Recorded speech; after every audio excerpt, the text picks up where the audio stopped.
This podcast episode is sponsored by Stewardship Matters, Estate Planning. Good day, seniors and active adults. Welcome back to our YouTube podcast, Get Your Weekly Slice, where we protect, inform, and educate you, our seniors and active adults, every week about what you should know as you age. It is about keeping you, our seniors, in the know. This podcast series is, have you thought about this? The question mark. So today I'm going to talk about volunteering. And the reason why I want to talk about it is that if you're a senior active adult and you're near or retired,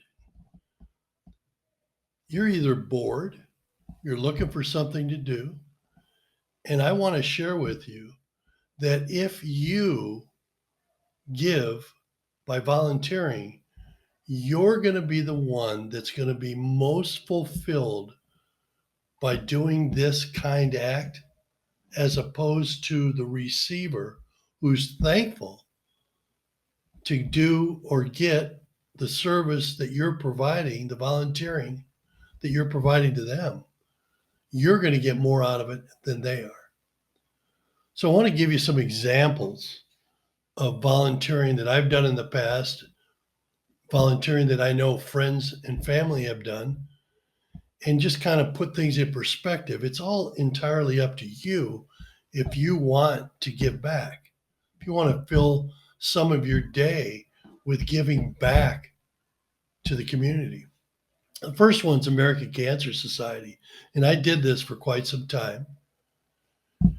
And what I used to do is pick up patients, cancer patients, called in, who needed a ride there and or home. And they either had to go to radiation, which was, every day, 5 days a week for 6-7 weeks, or they did chemo. Chemo was maybe once a week or once every 2 weeks. And that went out for like 3 to 4 months. But in any event, they needed a ride. And it was very rewarding to me that I could pick them up, wait if they had radiation for 25, 30 minutes. They come out, I take them home. If it was chemo, on the other hand, they're going to be there for 3 to 5 hours, mostly 4. And then what I would do is I would drop them off and go about my day doing things in the area, making calls, since I'm in real estate, making calls, doing things, or go to the office, get some things done at the time when there was an office for me to work in. But now I work mostly at home. But I want you to understand that if they aren't provided that ride to and home, and they have to rely on public transit, the problem with that is they get picked up early in the morning, they get dropped off. If they have radiation, it's 25 to 30 minutes max. But they have to sit there all day to get a ride home, which they might come at 3, 4, or 5 o'clock in the afternoon. So for that 25 or 30 minutes that they needed that radiation, this is every day, 5 days a week. They're sitting there wasting their time. So I want you to understand that it is a good option for people to provide volunteering for cancer patients. Because when you do that, you take off that burden from them of worrying how they're going to get there. And if they get there, how long are they going to have to stay before they get picked up? So that's one less thing they have to worry about. After all, they do have a lot to worry about, and that's the cancer that has invaded their body. So keep that in mind. Hospice is another good opportunity to help people who are not in the best of health. But again, hospice, there's 3 or 4, maybe 5 different hospice communities out there. They're all looking for volunteers, and it's a way to give back. to people who are either near death or their health is not the best. But keep in mind, hospice is not necessarily for people who are dying, it's for people who need help. If you have a penchant to help children, kids, give the kids the world. That's a great charity or opportunity for you to volunteer at. You'll meet the other thing about this is, especially like Give the Kids the World, you're going to meet a lot of people that have the same commitment to volunteer as you do. So that's the good thing. VA hospital, it's a great way to give back to the veterans who went and fought for our freedom and hear their stories if they'll share them. But that's a great volunteer opportunity. The hospital in general, that's a great opportunity as well, where you can show people where their next appointment's going to be within that massive hospital, how they need to get here or there. There's opportunities working in the kitchen, whatever. The hospital is always in need of volunteers. The library is a great opportunity to give back, not only for children, but adults as well. Some people who are negligent in speaking our language, English, are looking for ways or having people teach them how to speak English, or vice versa. We, as residents or Americans who know how to speak English, are wanting to learn another language, be it Spanish or French, German, as an example. The library has a lot of opportunities to volunteer. Also, if you're tech savvy, you could teach people, especially seniors, who really don't know much about how the computer works, the iPhone, all that. All these opportunities are volunteer opportunities, and it's for a good cause. It's about helping other people. Second Harvest and the food pantries. Second Harvest, what they do is they receive food in, they put packages together, food for the people who are in need of food, who can't afford, and it prevents them from starving. They get a lot of donations, a lot of perishables, and they need volunteers to help package and deliver those type of baskets out to the public. The food pantry, on the other hand, same concept, but they will come and pick the food up, the people who qualify for that. Animal shelter, there's a lot of people who have that heart to help animals. I know it's not a glorious job, but somebody does it, but they do it willingly because it's about helping animals. Senior living communities, they're always looking for entertainment. If you have a specialty, like you play the guitar, you sing, you play the piano, they're always looking for people to come in, entertain the residents. Most notably, they're the assisted memory care communities, but also can be the independent or CCRCs, which has a mixture of all types of residents. But always remember that the good connection with seniors, and that's why I work with seniors, is they always have stories. You get to know the people when you volunteer at any one of these, at any level. You get to learn and hear the stories from these individuals. That's what volunteering is all about. It is so fulfilling.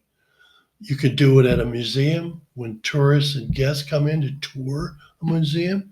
You're there to tell the story about the museum, what it's about, how it got started, how many people come through there, etc. You can do that. Churches year round are always looking for volunteers. But I want to give you a little food for thought on that one. Some churches lack individuals who want to volunteer at the church level. But keep in mind, because you're a willing soul, a willing volunteer, you get leaned on more than anybody else. You need to learn how to say no. You need to set your guidelines and parameters. And most of all, it's about giving.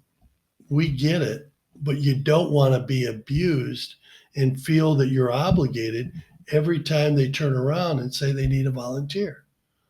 You do the best you can with the time that's available for you to give back. Now, keep in mind, churches during the holidays, Thanksgiving and Christmas, like to coordinate with other what do I want to say, other communities or individuals who are alone, who live alone, who don't have any family around, and they're not going to be talking with anybody. So churches will deliver meals, hot meals, on Christmas and Thanksgiving to these people.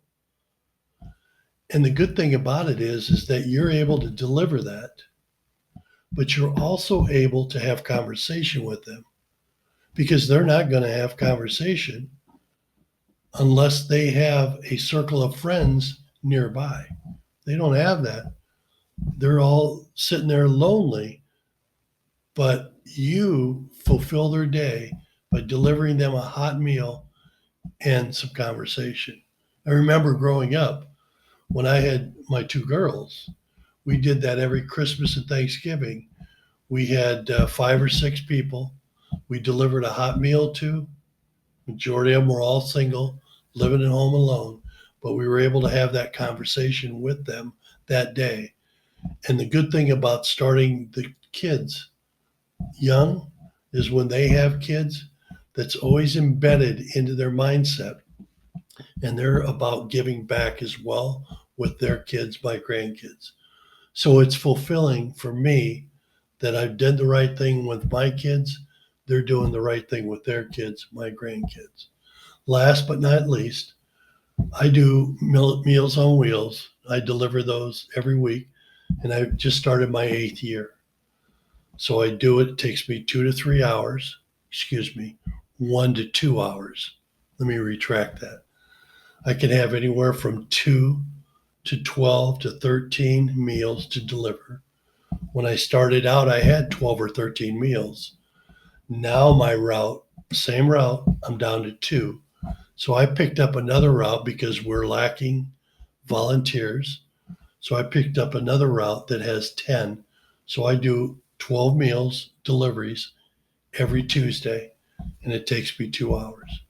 It is so fulfilling to see the look and understand that you will get more fulfilling from giving, and they are more grateful for receiving.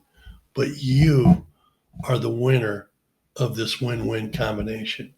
But keep that in mind that Meals on Wheels can either be delivered weekly with 5 meals in it, breakfast and dinner, or daily, or every other day to give a hot meal. But most importantly, you're having that conversation with them.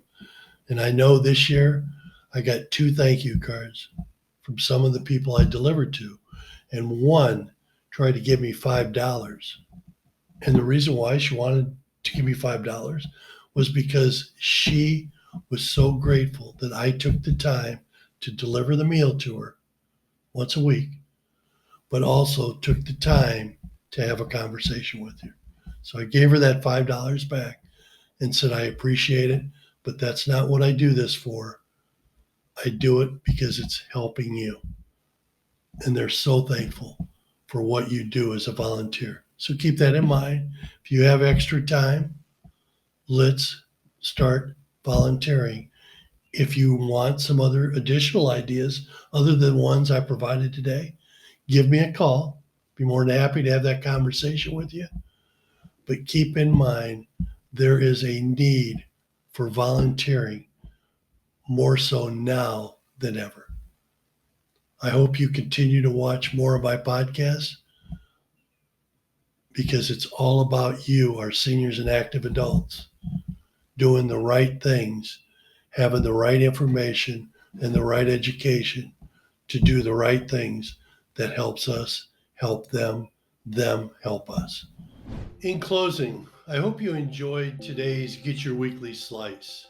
If you'd like to discuss further today's topic, you can reach me via email at mike@your, Y-O-U-R, Florida, spelled out, Haven, Haven.com, or call me at 407-340-5291 to set up an appointment. I provide a free 1.5-hour in-person meeting to discuss your future plans on aging while providing you a minimum of 3 options to choose from.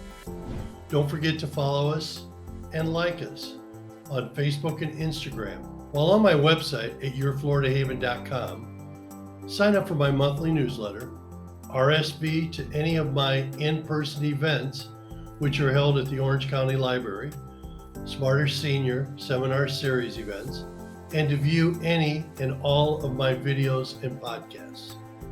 We hope these podcasts are helpful, and if they are, please share with your friends, family, and neighbors by letting them know what we offer as certified senior housing professionals, designated real estate agents, to our seniors and active adults as they age. We're a connector. It is about keeping seniors in the know.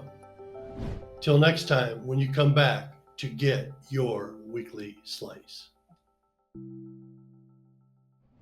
This podcast episode is sponsored by Stewardship Matters, Estate Planning.